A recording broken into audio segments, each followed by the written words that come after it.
গীতায় যে আমরা পড়ি ১৭ অধ্যায় সাত্ত্বিক, রাজসিক, তামসিক আহার।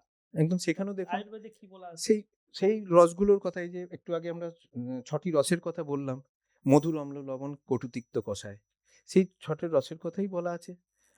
বোধহয় ওটা ১৭ নম্বর অধ্যায়ের ইয়েতে আ আম সাত্ত্বিক মানুষ যারা, তারা কি ধরনের আহার পছন্দ করেন? যে আহার স্নিগ্ধ রসযুক্ত, মনোরম, হ্যাঁ? এইগুলো স্থায়ী, আয়ু, বল, আরোগ্যকে বৃদ্ধি করে। সেই আহার পছন্দ করেন কারা? সত্ত্বগুণের লোকেরা।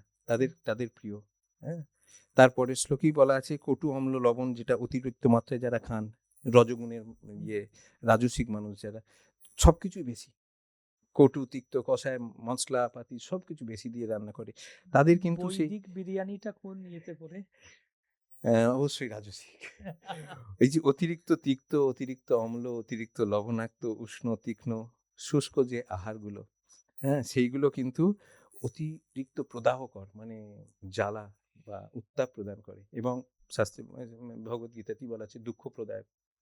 তো দুঃখ প্রদান করে। আমরা তো কেউ দুঃখ চাই না, শোক চাই না। সেগুলো কিন্তু রোগও প্রদান করে। রাজসিক মানুষরা কিন্তু ওইগুলোই পছন্দ করেন। ভগবদ্গীতা বলছে। শাস্ত্র একই কথা আয়ুর্বেদ শাস্ত্রও বলছে।